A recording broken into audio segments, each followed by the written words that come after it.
ஜீவநீரோடை ஊழியங்கள் வழங்கும் இதயத்திற்கு இன்று ஒரு சிந்தனை.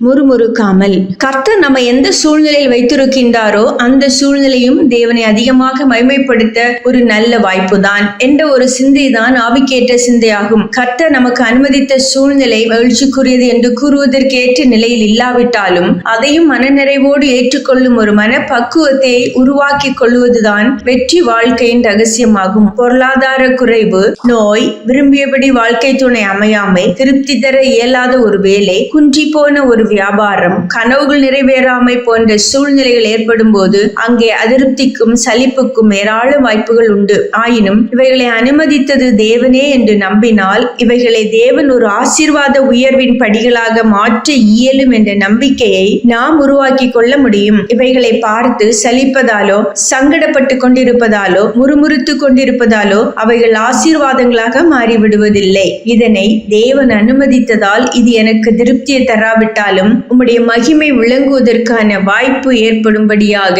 இதனை மனதார ஏற்றுக்கொள்கிறேன் என்ற விசுவாசத்தால் தூண்டப்பட்டு சொல்லுவோமானால் அங்கே அற்புதத்திற்கு நாம் பாதை அமைக்கிறோம். இஸ்ரவேல் மக்கள் கானக யாத்திரையின் போது கடைசி வரை இளைப்பாறுதலை காணவில்லை. ஏனென்றால் அவர்கள் தங்களுக்காக நியமிக்கப்பட்ட பாதையை எப்போதும் வெறுப்புடனும் விரக்தியுடனும் பார்த்து முறுமுறுத்து கொண்டே இருந்தார்கள். இதை தேவன் அனுமதித்து விட்டாரே, இப்படி ஒரு வாழ்க்கை எனக்கு தந்து விட்டாரே, இப்படி ஒரு சூழ்நிலைக்கு தேவன் ஏன் தான் என்னை கொண்டு வந்தாரோ என்பது போல அதிருப்தியோடு நாம் அறிக்கையிட்டுக் கொண்டும் முறுமுறுத்து கொண்டும் இருந்தால் தேவனுடைய செயல்பாட்டை அது தடை செய்ய முடியும். அது தினமும் தேவனை குறை கூறுகின்ற, குற்றஞ்சாட்டுகின்ற செயல். விரும்ப முடியாததையும் தேவன் அனுமதித்தார் என்ற ஒரே ஒரு விசுவாச காரணத்திற்காக விரும்பி ஏற்றுக்கொள்ளும் போது நாம் விரும்பியதற்கும் அதிகமாக தேவனால் ஒரு நாள் ஆசீர்வாதம் வரும் என்பது ஒரு ஆவிக்குரிய உண்மையாகும். ஆம், மாறா போன்ற கசப்பிற்கு முன்பாக நாம் வர நேரிட்டாலும் அதை மதுரமாக்க வல்ல தேவனை நோக்கி கூப்பிட வேண்டுமேண்டி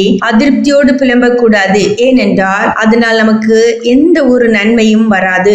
சிந்தனைக்கு, இல்லாத பொருட்களின் மேல் கொண்ட அதிக ஆசையினால் இருக்கின்ற பொருட்களை அனுபவியாமல் போகிறோம். இல்லாத பொருட்களின் மேல் கொண்ட அதிக ஆசையினால் இருக்கின்ற பொருட்களை அனுபவியாமல் போகிறோம்.